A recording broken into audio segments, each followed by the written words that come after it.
Hello friends, ಈ ಒಂದು ವಿಡಿಯೋದಲ್ಲಿ ETF ಇಂಡೆಕ್ಸ್ ETF ಹಾಗೂ ಸ್ಮಾರ್ಟ್ ETFಗಳ ಬಗ್ಗೆ ತಿಳಿದುಕೊಳ್ಳೋಣ.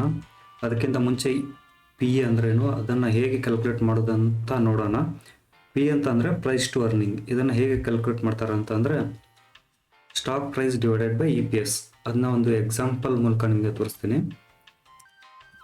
screener.inಗೆ ಬಂದಿದ್ದೀನಿ. ಇದೊಂದು ವೆಬ್ಸೈಟು. ಇಲ್ಲಿ ಯಾವುದೇ ಸ್ಟಾಕ್ನ ನೇಮಿಂದ ಸರ್ಚ್ ಮಾಡಬಹುದು. ಎಕ್ಸಾಂಪಲ್ಗೆ ಒಂದು ಸ್ಟಾಕನ್ನು ಸರ್ಚ್ ಮಾಡಿದ್ದೀನಿ, ಟೈಟಾನ್ ಅಂತ. ಇದರ ಪಿ 91.9 ಅಂತ ಇದೆ. ಇದು ಹೇಗೆ ಬಂತು ಅಂತ ನೋಡೋಣ. ಆಗಲೇ ಹೇಳಿದಾಗೆ ಸ್ಟಾಕ್ ಪ್ರೈಸ್ ಎಷ್ಟಿದೆ ಅಂತ ನೋಡ್ಬೋದು. 3357 divided by profit and loss ಅಂತ ಇರುತ್ತೆ. ಇಲ್ಲಿ ಬಂದು EPS ಅಂತ ಇದೆ. ಲೇಟೆಸ್ಟ್ ಆಗಿರೋದು 36.52 ಇಲ್ಲಿ ಬಂತು ನೋಡಿ. ಈ ರೀತಿ ಪಿ ಕ್ಯಾಲ್ಕುಲೇಟ್ ಆಗುತ್ತೆ. 91.9 ಇಲ್ಲಿ ಬಂದಿರೋದು 91.9. ಈಗ ಸೆಕ್ಟರ್ ಪಿ ಎಷ್ಟಿದೆ ಅಂತ ತಿಳ್ಕೊಳ್ಳೋಣ. ನಮ್ಮ ನಿಫ್ಟಿಯ ಟಾಪ್ 50 ಕಂಪ್ನಿಯ ಪಿ ಎಷ್ಟಿದೆ ಅಂತ ನೋಡೋಣ. ಇಲ್ಲಿ 5 ಇಯರ್ಸ್ ಪಿ ರೇಂಜ್ ಅಂತ ಹೋಗಿದ್ದೇನೆ.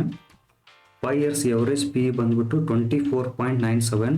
ಈಗ ಕರೆಂಟಾಗಿ ಪಿ ಇರೋದು 21.36. ಇದನ್ನು ನೋಡಿದರೆ ನಮ್ಮ ಮಾರ್ಕೆಟ್ ನಾಟ್ ಓವರ್ ವ್ಯಾಲ್ಯೂಡ್ ಅಂತ ಹೇಳ್ಬೋದು. ಯಾವ ಇಂಡೆಕ್ಸ್? Nifty 50 index. ಅದನ್ನೇ Nifty mid cap to 150 price P ನೋಡಿದರೆ 5 ಇಯರ್ಸ್ ಎವರೇಜ್ ಪಿ ಬಂದ್ಬಿಟ್ಟು 30.68 ಇದೆ. ಕರೆಂಟ್ ಪಿ ಬಂದು 41. ಇದು ಓವರ್ ವ್ಯಾಲ್ಯೂಡ್ ಆಗಿದೆ ಅಂತ ಹೇಳ್ಬೋದು. ಇನ್ನು ಸ್ಮಾಲ್ ಕ್ಯಾಪ್ಗೆ ಬಂದರೆ 5 ಇಯರ್ಸ್ ಎವರೇಜ್ ಪಿ ಬಂದು 24.81 ಇದೆ. ಕರೆಂಟ್ ಪಿ ಬಂದು 32.69 ಇದೆ. ಇದು ಕೂಡ ಓವರ್ ವ್ಯಾಲ್ಯೂಡ್ ಆಗಿದೆ. ಓನ್ಲಿ ನಮ್ಮ ನಿಫ್ಟಿ 50 ಮಾತ್ರ ಓವರ್ ಆಗಿಲ್ಲ. ರಿಮೈನಿಂಗ್ ಮಿಡ್ ಕ್ಯಾಪ್ ಆಗಲಿ ಸ್ಮಾಲ್ ಕ್ಯಾಪ್ ಆಗಲಿ ಓವರ್ ವ್ಯಾಲ್ಯೂಡ್ ಆಗಿದ್ದಾವೆ. ಈಗ ಮೊದಲನೇದಾಗಿ ಡಿಸ್ಕ್ಲೇಮರ್. ಇಲ್ಲಿ ಕವರ್ ಮಾಡ್ತಾ ಇರೋ ಯಾವುದೇ ಸ್ಟಾಕ್ಸ್ ETF ಬೈ ಆ್ಯಂಡ್ ಸೆಲ್ಗೆ ರೆಕಮೆಂಡ್ ಮಾಡ್ತಾ ಇಲ್ಲ. ಈ ವಿಡಿಯೋ ಮಾಡ್ತಾ ಇರೋದು ಕೇವಲ ಎಜುಕೇಷನ್ ಹಾಗೂ ಸ್ಟಡಿ ಪರ್ಪಸ್ಗಾಗಿ ಮಾತ್ರ. ಈ ಒಂದು ವಿಡಿಯೋದಲ್ಲಿ ಇಂಡೆಕ್ಸ್ ETF ಹಾಗೂ ಸ್ಮಾರ್ಟ್ ETFಗಳ ಬಗ್ಗೆ ತಿಳ್ಕೊಳ್ಳೋಣ.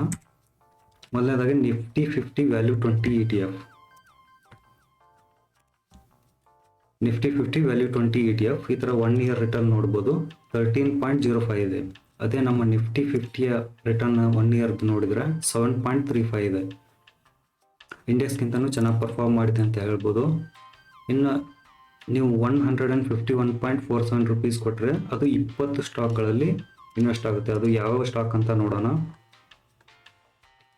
ಅದು ಬಂದು ICICI bank, Infosys, ITC, TCS, State Bank of India, HCL Technology, NTPC, Tata Motors, Power Grid Corporation, Bajaj Auto, Oil and Natural Gas Corporation, Grasim Industry, Hindalco, Coal India, Wipro, Doctor Reddy's Laboratories, IndusInd, Bharat Petroleum Corporation, Britannia Industries, Hero motor carp.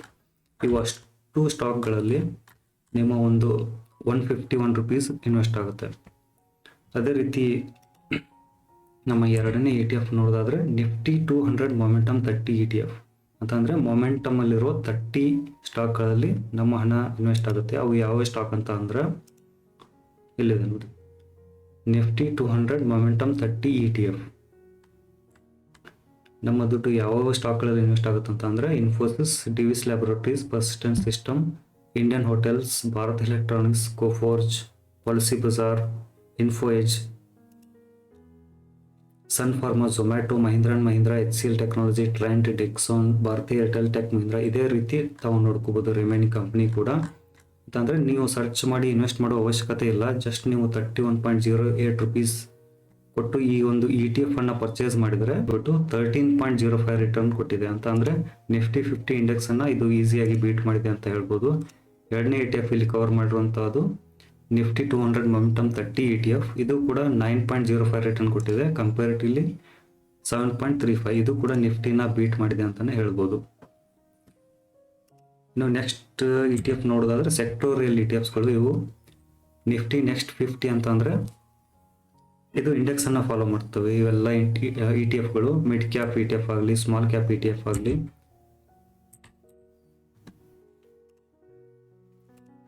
Next Nifty 200 quality 30 ETF ಮತ್ತು ಇದರಲ್ಲಿ ಕೂಡ invest ಮಾಡ್ಬೋದು.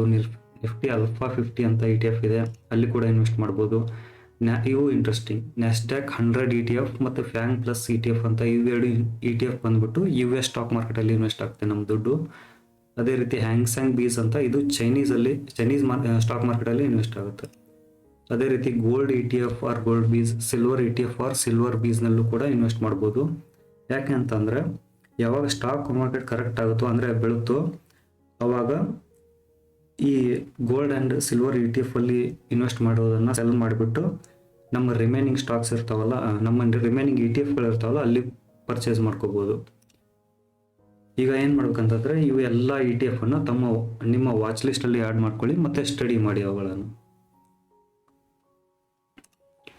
ಮತ್ತು next when and how to invest ಅಂತ ಬಂದರೆ ಇದು ನಮ್ಮ ಮುಂದಿನ ವಿಡಿಯೋದಲ್ಲಿ ಕವರ್ ಮಾಡೋಣ. Be a long term investor.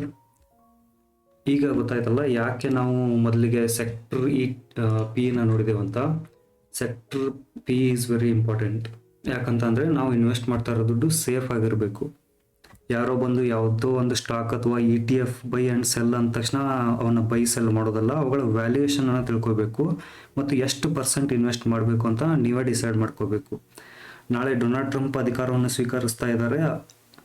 ಅವರು ತೆಗೆದುಕೊಳ್ಳೋ ಡಿಸಿಷನ್ ಮೇಲೂ ಕೂಡ ಸ್ಟಾಕ್ ಮಾರ್ಕೆಟ್ ರಿಯಾಕ್ಟ್ ಆಗುತ್ತೆ.